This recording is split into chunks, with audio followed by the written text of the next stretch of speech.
नमस्कार मित्रांनो, स्वागत आहे तुमचं जॉब गुरु या आपल्या यूट्यूब चॅनलवर. मित्रांनो, सार्वजनिक आरोग्य विभागाची सरळ सेवेची जाहिरात काल प्रसिद्ध झालेली आहे. तर याचा अभ्यासक्रम काय असणार आहे, जसं की गट ड चा, त्याचबरोबर मित्रांनो गट क चा आणि तुमची निवड कशी केली जाणार आहे, डिटेलमध्ये सर्व माहिती पाहणार आहोत. त्यासाठी हा व्हिडिओ शेवटपर्यंत पाहत राहा. तर पहा मित्रांनो, गट ड मध्ये जवळपास तुम्हाला 3,500 प्लस वॅकेन्सी आहेत. गट ड मध्ये 10वी पासवरती आणि गट क मध्येही मित्रांनो 6,900 प्लस वॅकेन्सी भरल्या जात आहेत. तर मित्रांनो, या पदांसाठी आता सर्वात अगोदर आपण पाहूयात की गट ड साठी तुमची निवड कशी होणार आहे, त्याचा अभ्यासक्रम काय असेल. 10वी पासवरती तुम्हाला गट ड मध्ये अप्लाय करता येणार आहे. तर खूप महत्त्वाची अशी ही जाहिरात आहे मित्रांनो. नव्याने काय चेंजेस झालेले आहेत निवड पद्धतीमध्ये आणि अभ्यासक्रमामध्ये, त्याची माहिती आपण पाहूयात. सर्वात अगोदर गट ड साठी तर पहा, सर्वात अगोदर परीक्षेचं आयोजन. एकाच संवर्गासाठी मित्रांनो संपूर्ण राज्यात एकाच दिवशी परीक्षा आयोजित केली जाणार आहे. तर एका उमेदवारांनी एकाच संवर्गासाठी एकाच जिल्ह्यात व इतर संवर्गासाठी तो अर्हताधारक असल्यास शक्यतो त्याच जिल्ह्यात अर्ज भरण्यात यावा. गट ड संवर्गातील विविध सत्रामध्ये मित्रांनो तुमची परीक्षा घेतली जाणार आहे.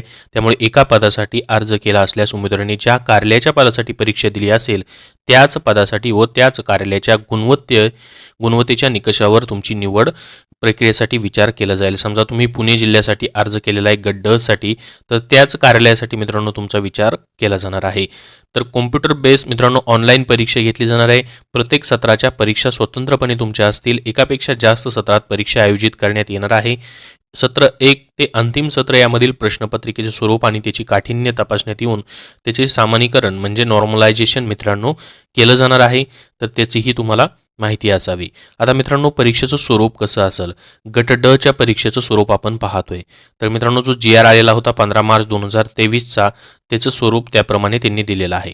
गट ड पदाकरिता मित्रांनो तुमची 100 प्रश्न असतील. असलेली 200 गुणांची ऑनलाईन परीक्षा घेण्यात येईल. तर सदर परीक्षेच्या प्रश्नपत्रिका मित्रांनो एकूण 100 प्रश्नांची वस्तुनिष्ठ बहुपर्याय स्वरूपाची असतील. प्रश्नपत्रिकेतील प्रत्येक प्रश्नास 2 गुण ठेवण्यात येतील. आता मित्रांनो, हे झालं गट ड बद्दल. गट ड मध्ये मित्रांनो तुम्ही जर अप्लाय केलं 10वी पासवरनं तुम्ही असाल तर याला कुठलेही तांत्रिक प्रश्न असणार नाही. तिथं कुठलाही तांत्रिक प्रश्नाचा उल्लेख मित्रांनो केलेला नाही.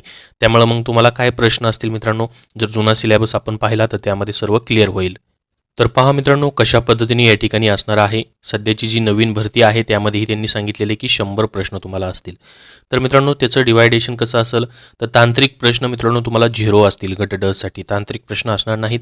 सामान्य ज्ञानला 45 प्रश्न, त्यानंतर बुद्धिमत्ता चाचणीसाठी 25 प्रश्न, इंग्रजी भाषेसाठी 5 प्रश्न आणि मराठी भाषेसाठी मित्रांनो 5 प्रश्न. अशा पद्धतीने तुम्हाला गट ड साठी मित्रांनो हा परीक्षेचं स्वरूप असेल. अशा पद्धतीचे प्रश्न असतील. आता मग मराठीमध्ये काय विचारलं जाईल मित्रांनो, आपल्याला माहीत असेल समास असेल, म्हणी, वाक्यप्रचार असतील, इतर सर्व जे मराठीमधले टॉपिक्स असतात मित्रांनो TCSने आतापर्यंत घेतलेले तुम्ही वनरक्षकला पाहिले असतील, तलाठी भरतीला पाहिले असतील. इंग्रजीमध्ये तर 5च प्रश्न असणार आहेत आणि बुद्धिमत्ता चाचणीसाठी मित्रांनो 25 प्रश्न आणि सामान्य ज्ञानला 45 प्रश्न. अशा पद्धतीचं या ठिकाणी मित्रांनो हे स्वरूप असेल. 100 प्रश्न आणि 200 गुणांची तुमची परीक्षा असेल. निगेटिव्ह मार्किंग याला असत नाही. तर हे झालं मित्रांनो ग्रुप डी बद्दल मित्रांनो तुम्हाला मी सांगितलेलं आहे, जे की पूर्ण सिलेबसबद्दल माहिती दिलेली आहे. यामध्ये मित्रांनो सेम तेवढे 4च टॉपिक्स तुम्हाला असतील. बाकीचे ज्या पोस्ट आहेत मित्रांनो, जसं की या ठिकाणी दिलं आहे त्यांनी पहा, गट ड मधील नियमित क्षेत्र कर्मचाऱ्यांसाठी फवारणी कर्मचारी जे आहेत त्यांना मराठी, इंग्रजी, सामान्य ज्ञान, बौद्धिक चाचणीकरिता प्रत्येकी 25 याप्रमाणे 200 गुणांची परीक्षा होईल. त्यानंतर अकुशल कारागीर, परिवहन, HMER या पदांसाठी इंग्रजी, मराठी, सामान्य ज्ञान, बौद्धिक चाचणीकरिता 5 प्रश्न याप्रमाणे व तांत्रिक प्रश्नावरील 80 प्रश्न असे गुण एकूण 100 प्रश्नांची 200 गुणांची परीक्षा राहील. तर गट ड चं महत्त्वाचं होतं मित्रांनो, जे 10वी पासवरती फक्त पद आहे त्यासाठी तुम्हाला सिलेबस सांगितलेला आहे, ज्याची 2 तासाची परीक्षा मित्रांनो असणार आहे. आता निवड पद्धत कशी असणार आहे मित्रांनो, तर तो कॉम्प्युटर बेस ऑनलाईन तुमची TCS परीक्षा घेईल. एकूण गुणांच्या 45% गुण प्राप्त करणं राहील मित्रांनो. तर अशाच उमेदवारांना निवड सूची बनवताना पात्र ठरवण्यात येईल. म्हणजे ज्या 45 टक्केपेक्षा जास्तीत जास्त गुण तुम्हाला घ्यायचे आहेत. तर हे झालं गट ड बद्दलची सर्व माहिती. आता मित्रांनो, गट क चं काय परीक्षा स्वरूप असेल, याची ही परीक्षा तुमची 100 प्रश्न आणि 200 गुणांची ऑनलाईन घेण्यात येणार आहे. निगेटिव्ह मार्किंग यालाही असणार नाही. तर सदर प्रश्नपत्रिकेमध्ये मित्रांनो एकूण 100 वस्तुनिष्ठ बहुपर्याय स्वरूपाचे प्रश्न असतील तुम्हाला. प्रश्नपत्रिकेमध्ये एका प्रश्नास तुम्हाला 2 गुण असतील. तर मित्रांनो विभागाशी निगडीत तांत्रिक प्रश्न तुम्हाला यामध्ये असतील. किती असतील मित्रांनो? तर 80% गुण हे पदाशी निगडीत किंवा तांत्रिक शैक्षणिक अर्हतेशी संबंधित असतील.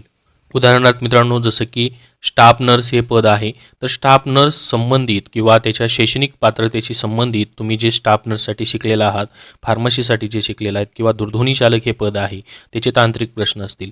तर ते तांत्रिक प्रश्न मित्रांनो 80% तुम्हाला तांत्रिक प्रश्न यावेळेस असणार आहेत. मागच्या परीक्षेमध्ये कसं असायचं मित्रांनो, जुन्या सिलेबसमध्ये तर फक्त तुम्हाला 40 प्रश्न 80 मार्काला असायचे.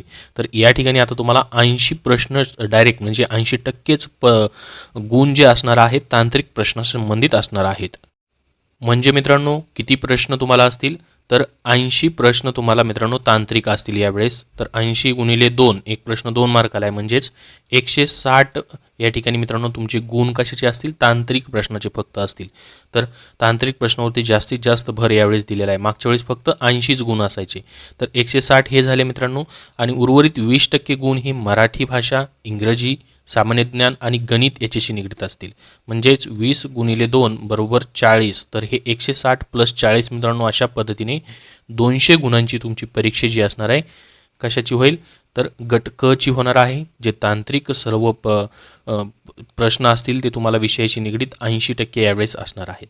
आणि मित्रांनो ज्या पदांसाठी शैक्षणिक अर्हता किमान पदवीधर आहे, आता पदवीच्या बेसवरती जी पदं आहेत त्या पदांसाठी मराठी भाषाविषयक प्रश्न वगळता प्रश्नपत्रिकेतील सर्व प्रश्न इंग्रजी माध्यमामध्ये असतील. ही गोष्ट लक्षात राहू द्या.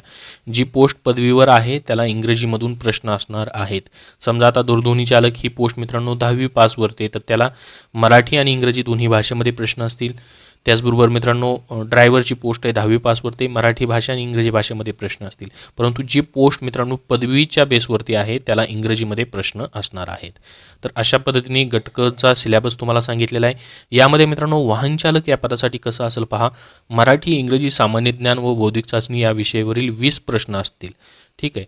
आणि मित्रांनो एकूण 20 प्रश्नाकरिता 40 गुण तुम्हाला असतील. त्यानंतर विषय आधारित म्हणजे तांत्रिक प्रश्न तुम्हाला मित्रांनो 80 प्रश्नांकरिता 160 गुण अशी मिळून 200 गुणाची परीक्षा घेण्यात येईल. तर सेम वाहन चालकसाठी देखील तसंच आहे.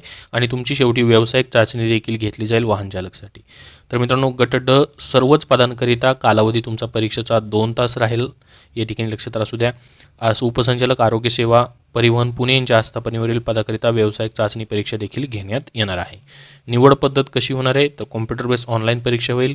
कमीत कमी तुम्हाला 45% गुण घेणं यामध्ये देखील गरजेचं असणार आहे. बाकी मित्रांनो याच्यामध्ये माहिती डिटेलमध्ये नाही आहे. आता प्रत्येक पदाचा सिलेबस काय असणार आहे मित्रांनो त्याची माहिती जर समजली तर त्याच्यावरती नक्की व्हिडिओ बनवून तुमच्यापर्यंत शेअर केली जाईल. मित्रांनो आरोग्य विभाग पदभरतीसाठी TCS IBPS पॅटर्नद्वारे खास करून TCSद्वारे मित्रांनो तुम्हाला पुस्तक हवं असेल तर स्मार्ट स्टडी पब्लिकेशन नांदेड यांनी इंग्रजी व मराठी प्रश्नसंच त्याचबरोबर सामान्य ज्ञान GSचा प्रश्नसंच TCS पॅटर्ननुसार बनवलेला आहे. ज्यामध्ये मित्रांनो आतापर्यंत झालेल्या TCSने घेतलेल्या 75 प्रश्नपत्रिकांचा समावेश करण्यात आलेला आहे. DMR असेल, TPA असेल, PCMC असेल, MTS असेल, DVT 2022-23 असेल, WDRD असेल, म्हाडा असेल यांच्या प्रश्नपत्रिका ज्या TCSने घेतलेले आहेत मित्रांनो त्या प्रश्नपत्रिकेमधील इंग्रजी व मराठी विषयाचे प्रश्न असतील त्याचं स्पष्टीकरण आहे. स्पष्टीकरणासहित टॉपिक वाईज तुम्हाला स्पष्टीकरण करून दिलेलं आहे. तर मित्रांनो सामान्य ज्ञान GS मध्ये देखील तसंच केलेलं आहे मित्रांनो. याच्यामध्ये देखील तुम्हाला प्रत्येक प्रश्नाचं स्पष्टीकरणासहित सब्जेक्ट वाईज मित्रांनो तुम्हाला विश्लेषण करून दिलेलं आहे. तर ही पुस्तकं मित्रांनो महाराष्ट्रामध्ये सर्वत्र उपलब्ध झालेली आहेत. सध्याच्या आरोग्य विभाग पदभरती, जिल्हा परिषद पदभरतीसाठी तुम्हाला अत्यंत उपयुक्त आहेत. स्मार्ट स्टडी पब्लिकेशन नांदेडची ही कुठल्याही बुक स्टोअरमधून तुम्ही खरेदी करू शकतात. धन्यवाद.